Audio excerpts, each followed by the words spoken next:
Welcome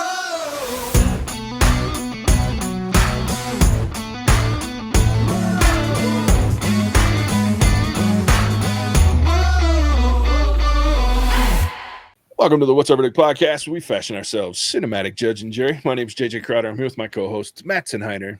Better red than dead. And Alec Burgess. Let's get it. We appreciate you tuning in. Go ahead and hit that follow, subscribe, like, bell notification buttons. Tell a friend about us. Tell a family member about us. Tell a shitty TV show actress about us, or a comedic, dramatic musical with puppet writer about us. It's a very niche, job right there. Yeah, but it's, it is what it is. But yeah, look, we're in the final week of our month, though, Alec. Or weird, shitty rom-coms, as it were. So chick flicks, I think, is what we were aiming for. But month of Alec sounds better. Rolls off. Yeah, there you go. And to round out the month and the topic, we're doing Forgetting Sarah Marshall. It was released April 18th, 2008. It was written by it was written by Jason Segel, directed by Nicholas Stoller. It stars Kristen Bell, Jason Segel, Paul Rudd, Mila Kunis, Russell Brand, Bill Hader, Liz Kukowski, Maria Thayer, and Jack McBrayer. It is about a devastated Peter who takes a Hawaiian vacation in order to deal with the recent breakup with his TV star girlfriend, Sarah. Little does he know, Sarah's traveling to the same resort as her ex, and she's bringing along her new boyfriend. God, that's a long-ass synopsis. That felt very unnecessary for this particular movie. You could have gone. But it was accurate, though, unlike many. Yeah, it was very accurate.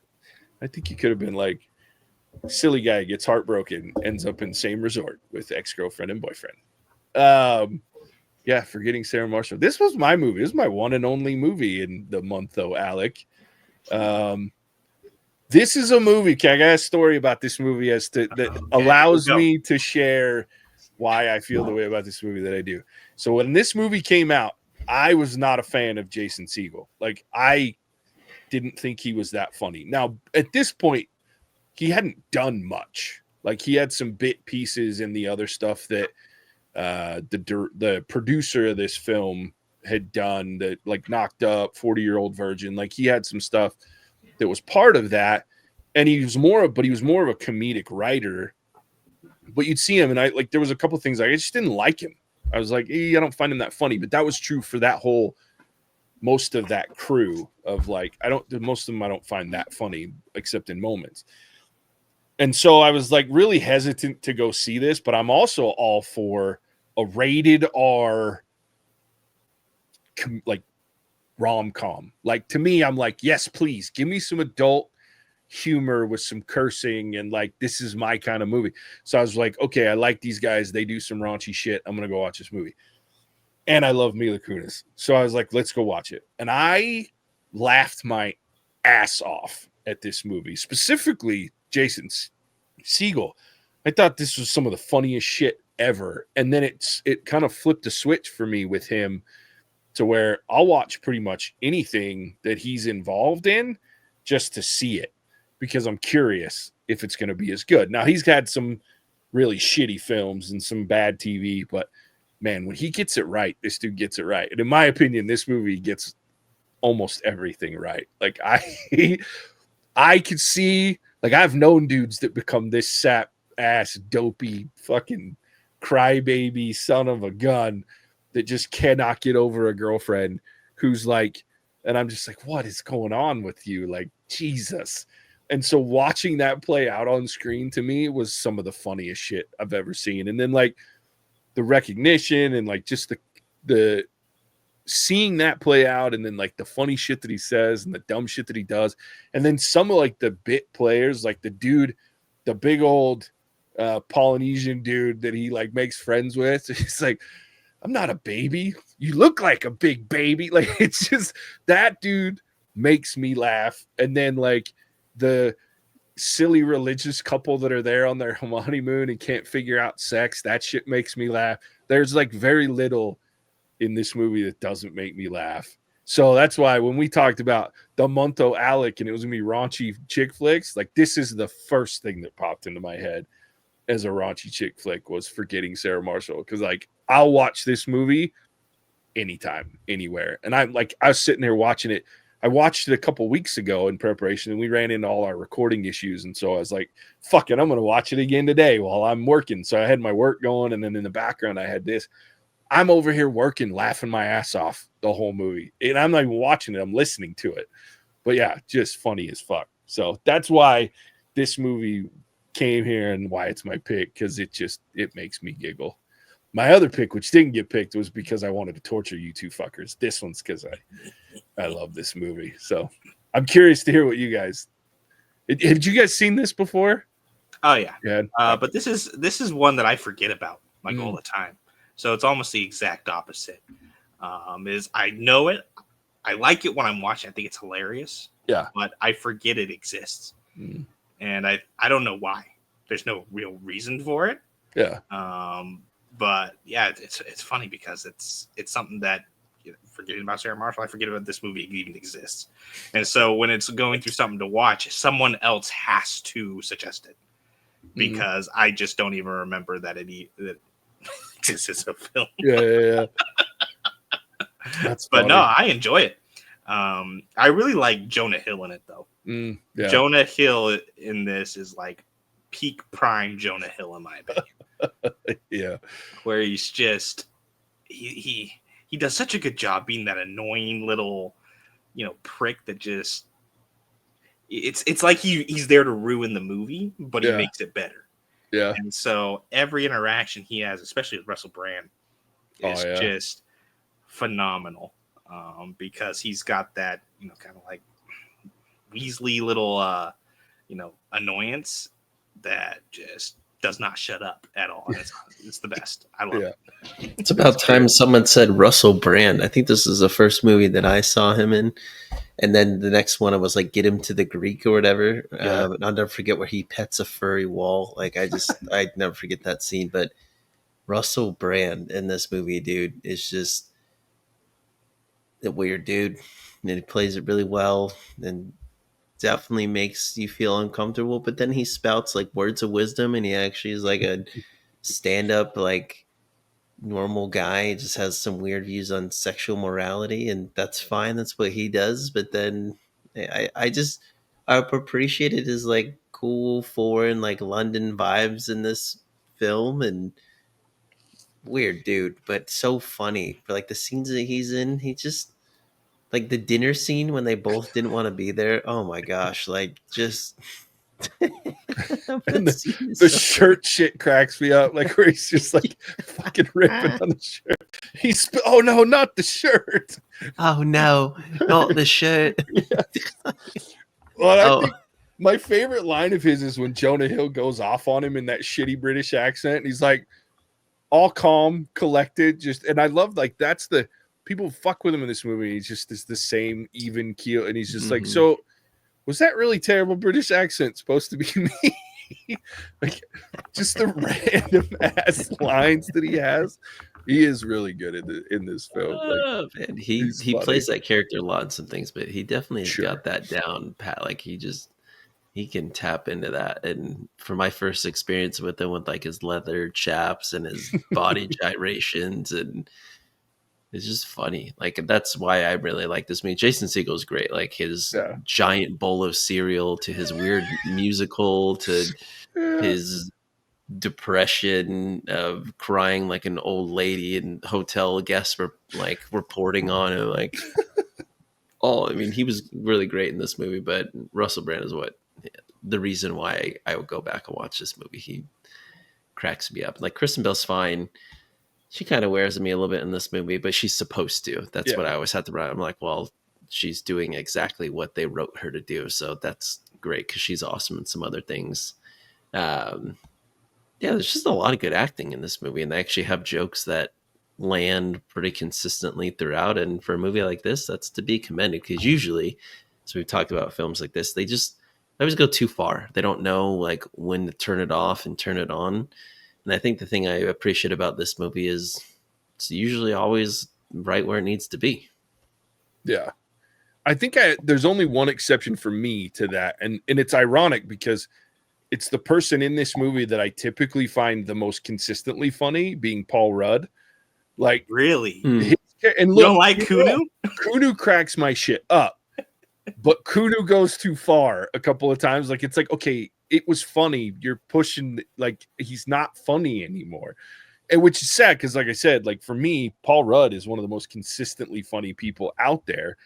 But in this movie, like, and I can even tell you, it's like it's when he goes back and he's like, I want to ride a wave. And then you see him after like the whole choral incident, like he just pushes it.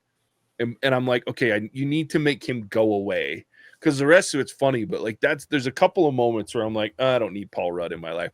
But when he hits his Kunu, oh my God. Like I laugh my ass off when he's like, the second time he meets him, Yeah. like, I mean, he's just straight the same, saying the same. You gotta look like you got some pain behind those eyes. Like, that part cracks me up. What about you, Alec? For Kunu? Well, it's the surfing instructing. You're doing too much. Do more. Yeah. Too much. No, wrong. Back down. Get up. No, back. And it's that coupled with the.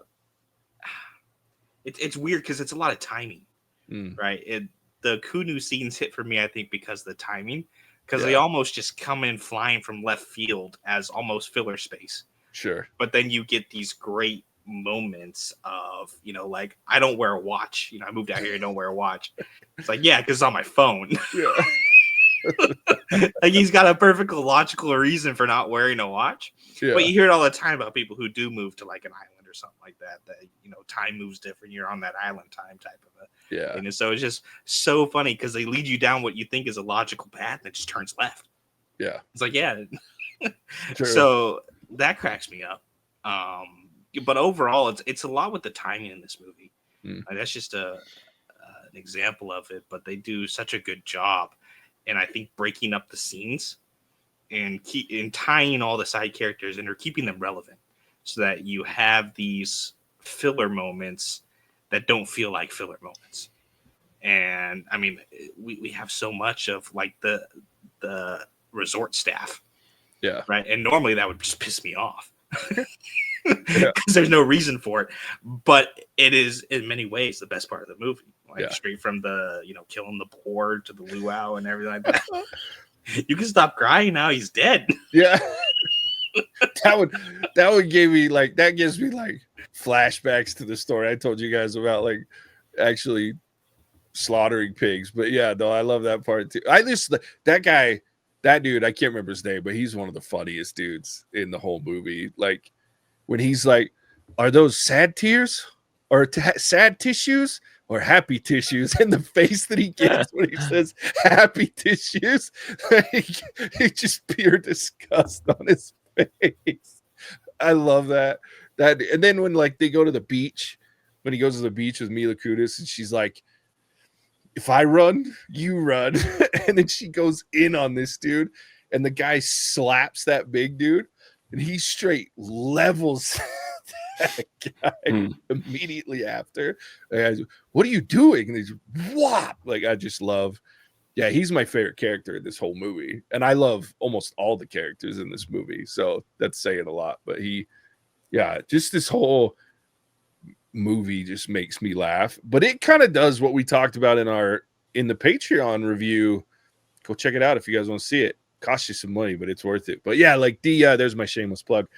When we were talking about the fact that that's a movie in Saved that touches on realistic things, like this is another movie to me that while it goes way out of bounds in a lot of places, it still is relatable enough on so many levels that I'm like, okay, there's not a single point of view in this movie that I can't relate to. I mean, even right down to like forgetting Sarah Marshall, right? Where she's like, Jesus, I'm so annoyed.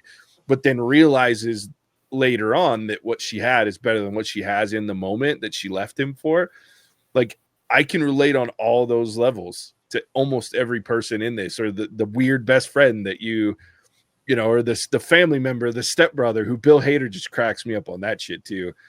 That's another one. But like that's for me what one of the other reasons I love this movie is everyone in it is relatable on some level, right? And so even if you aren't that person, you've known someone that fits that bill. They're so weird that they're cool, or they're kind of sad and they dictate their whole life is dictated by who they're with at the moment, and that's what they wrap themselves into, or the grass is greener person, or the closed off person because they had a bad relationship. Like there's just all that the Bill Hader and his wife would ever make me think of, and this person, if this were Landon talking to Chase and Lindsay, he just tunes them out because they're two married people and they only dated each other and don't know anything else really. Yeah. He just tunes them out like nobody's business, and like married people giving you advice on like dating life. It's like you totally forgot. You don't even know what you're talking about anymore. But I will say that the part of the movie that I care for the least is actually the scenes Bill Hader's in. I'm not like he's not I'm not his biggest fan, and well, he's not bad in this, and I think he adds quite a lot in this, especially when his wife pops in and she's like, "Is she listening?" And then she's like, like I'd really like a woman's point of view. And I appreciate why they showed it, but that's where this movie is less funny for me. If I was to take something out, it would be those, because everything else I think is really funny. It's those scenes I'm like, yeah, like, but I know other people like you, friend, like think those are really funny in some other spots that I find funny. That's why comedy is so hard, because they're trying all different types of jokes, and that's why this movie should still be commended. That even those that I don't think are as great, it's not that they're bad. It's just it's not my Bill Hader type of humor. He's just never been. It would be like if Awkwafina was on this. Like there was a show I was about to watch the other day that looked intriguing on Netflix. I don't remember what it was called.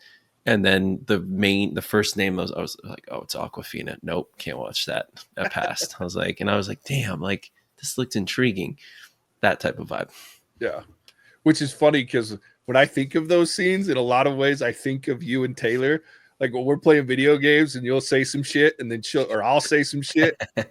Here's Taylor yelling in the background, and she's done it on the podcast before too. Like that's so I always think about you guys. I love the part where Jason Segel's character, like when Peter makes his wife go up and down on the screen, and then watch him go, "Oh, I know what you're doing," and that's not funny. And then he's like, "Yeah, that pearl necklace, is that new?"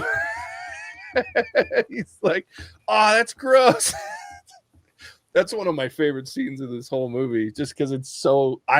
I would be that guy, like setting someone up that wouldn't notice it, do that kind of shit. Like, oh yeah. That should be real talk though. Have either of you ever had a bowl of cereal that big where you're pouring the whole box in a giant bowl like that? I love cereal, but damn, not that big, but yes. Like I've done like a normal bowl.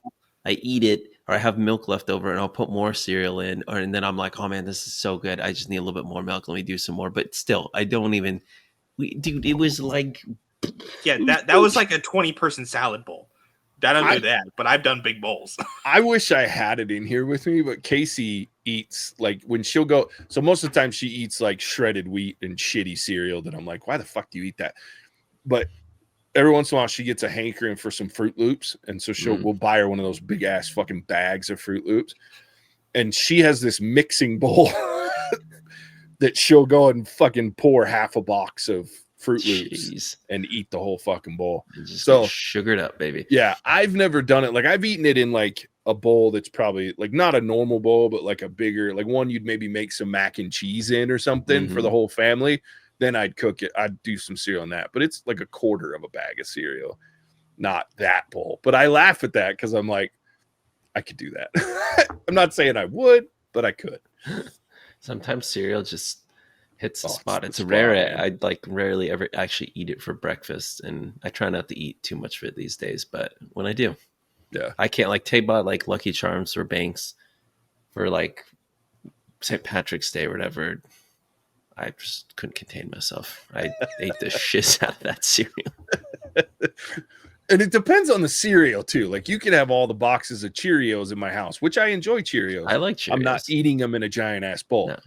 Captain Crunch, I would consider it. The one I would do for our listening audience, Reese's Puffs, man. Oh, yeah, those are That good, too. cereal, it's a dessert, dude. I put that in ice cream sometimes. Dude, Cinnamon Toast Crunch, I'd eat a bowl that big.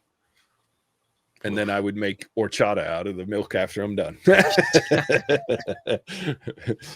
What about you, Alec? What's your cereal of your guilty pleasure? I'm not big on cereal, but when I was, it was like a toss up between Trix and Captain Crunch. Ooh, Captain both very Crunch, good. peanut butter Captain Crunch is also up there for me. Yeah, it's a But lot those- of like the cereals you can snack on, right? Yeah, those cereals, the- like the if I ever bacon, have it these days, it's more so I'll just pop it in, like just eat Yeah. it.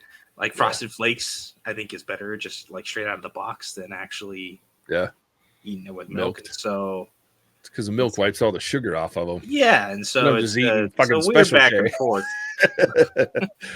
I'm just eating Wheaties. And what the hell am I doing that for? Oh, Wheaties. I'm no Michael Jordan. I'm not gonna be good.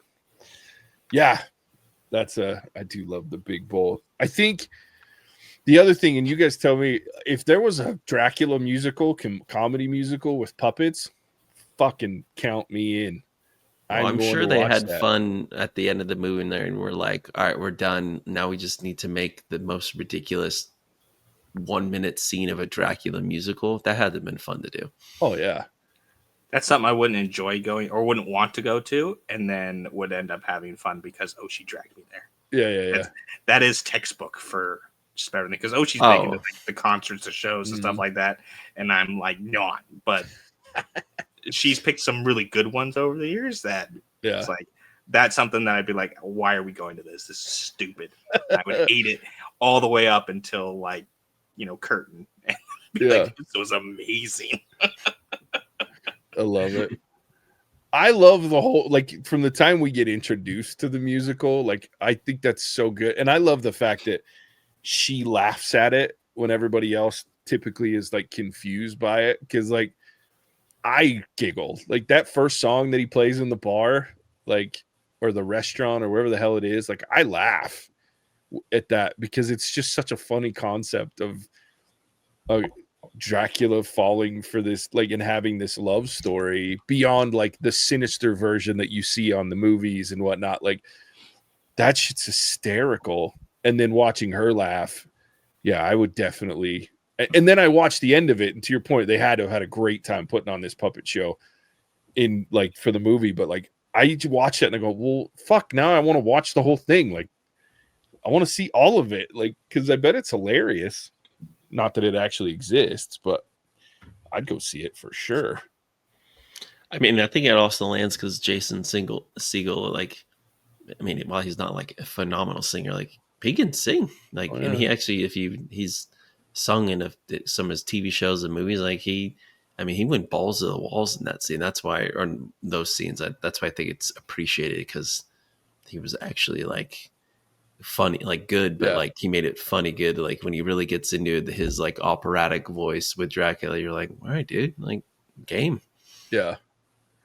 Well, one of the other funniest parts connected to him singing is like when you first cut to him right before he starts working on it, and he's singing like that angry shit. That part makes me laugh too every time he does it.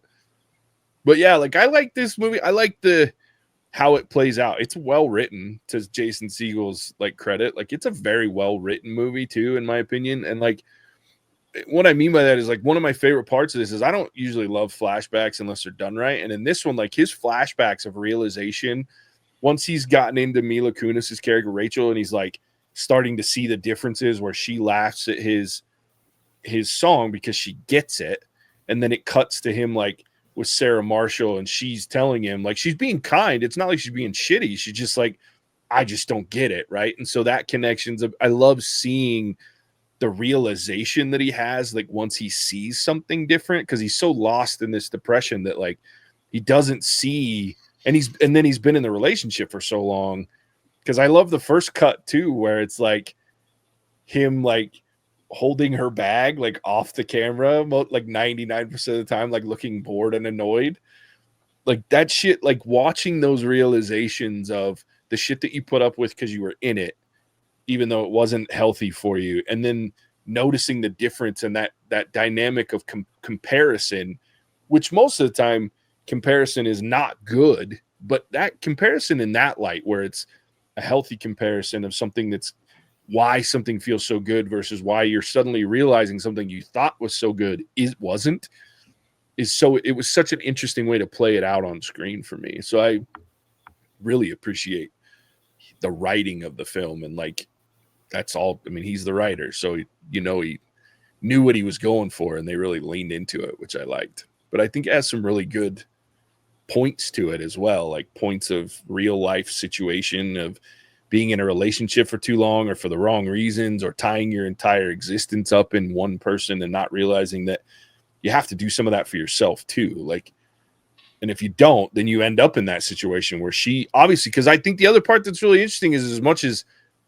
Sarah Marshall's annoying and like seems really awful and they play it that well, when she has that moment where she breaks down and lashes out at at Peter, like I'm like, I feel for her too, because it's obvious that she's tried and she came at it from different angles, and his bad habits didn't play well with her bad habits. And so like figuring those kinds of things out is not easy in a relationship. And so like seeing the truth of the matter that they both cared about each other, it just didn't work for various reasons, and they were oblivious to both of them on their side. Like it's an interesting play on a very serious topic done in a very non-serious movie. So I appreciate that level of intelligence in the writing as well, which I'm learning more and more. Jason Segel's good at that. Yeah, no, I mean, there was lessons to be learned for sure. Mm-hmm. Like the other side you didn't talk about is getting over just a relationship and how you get over that and the ways to do it. And it's hard. It's different for everybody. It could be faster, slower. Some people can get really wrapped up in it. They're vengeful or so sad and depressed that they just push all the good away in their lives, even their friends. And you see a lot of different types of that in this movie. And you don't expect to have life lessons in a comedic movie of this amount, but I think to your credit, it's like you said, Jay, it's well written. So some of those things, they do come through in a more comedic way, which is a lot of the way I like to learn. Mm-hmm. Or you could be like Russell Brand's character and just be like oblivious to everything and just truly beat to your own drum, and that's it. Yeah, that's fair. That's not a terrible way to live. Might be a little lonely, but I did laugh when he's sitting on the couch at the end and the little newly married bride's like smiling at him. He's like, I'm gonna go have sex with her now. Like that's just key. That's just like that's amazingly funny to me. Just like, all right, yeah, that would be an interesting lifestyle, but ultimately at some point get fairly lonely. But yeah. So the other like, and I mentioned them earlier, the other relationship that you see in this that just absolutely has me in stitches the whole time is the young couple. Like, and like, especially like that first scene you see them where like he's sitting at the bar and he's talking about the struggles, and she goes, "Let me do that to you." He's like, no. It's like, if God wanted that, he wouldn't have put our mouths on our head. Like, it's just like, or like, sorry, where he says like, what is it? The play, the fun house, and the like, the sewage system in the same. If I was a city planner, like I just think that's some of the funniest shit that the whole, and that too, because like I've heard horror stories from friends of like first night, first time, not knowing what the fuck to do, and it being like a terrible experience trying to figure that out. Like I've heard so many stories about that. So watching that play out on screen, and thankfully they get their, their comeuppance or their happy ending, if you will, thanks to Russell Brand's lessons on the giant chessboard. But God almighty, every scene those two are in just fucking cracks me up. When she comes and gets him and licks his ear, and he's like, yay. I hadn't seen it in a while, so I thought he was like, I was like, I can't remember if like he's actually like gay or like turns out to be in this film. But then I was like, oh yeah, he just doesn't know how it works. But he sure figured it out. Yeah. It just, yeah, that shit cracks me up. There's so much funny about this movie and some great one-liners, and yeah, And it's good stuff. visually pleasing. Send me. I go to Hawaii fairly often, and send me back. Yeah, JJ too damn hot though. Although if you went to the Big Island in where I actually stay at our place now and up in Waimea, you'd be a happy man. I would. I've been to Hawaii. It was hot. I liked it though. Yeah. I like Maui a lot, but I mean, I've yet to hear someone truly actually hate on Hawaii. If you're someone that's hating on Hawaii, you probably got something wrong with you. that's fair. That is fair. Yeah, no, I love it. I think Hawaii's great. All right, which was a beautiful, beautiful backdrop for this movie. Like, great way to do. Oh, and then him falling off the cliff. Oh, fuck that shit. And the last thing that I forgot about, and then like I'm sitting here thinking because I made a note to myself earlier today when I was rewatching this to bring it up. This has some of the greatest montages in movie history. Like, and there's like 4 of them. Like, but all of them are great. Highlighted by the one after he and Rachel have sex the first time, and like he's all figuring this shit out, and so he's like, or maybe it was after they kissed after he fell off the cliff, and he's like hanging out with like the old people and the kids, and he's like sitting at the wedding just because he can. Like that montage makes me laugh every time, and I think it's just clever the way they use the montages, because even at the last one where he's like writing his play or whatnot, like it's just the whole thing. I was like, I don't usually love montages all the time, but these ones are just well placed and funny, and keeps the movie at a crisp under 2 hours. So yeah, pacing is strong nice in this movie, which we know I appreciate. Yeah, it for an under 2 hour movie, like it feels like an hour and a half. So it's really nice. But all right, should we rate it? You're up first, Jay. Hey, I get to go first. I haven't gone first in like 2 months.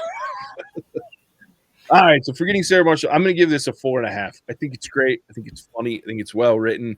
I think it's true to a lot of life, even though it's very like on the outskirts and played up from dramatic effect. Like everything in here to me is relatable on some level, which is hard to do and make it funny and over the top at the same time, and like push the boundaries of what most of the time we would consider a proper, good, healthy movie to watch. But it also covers so many good life topics and has some great one-liners, and I just really like it.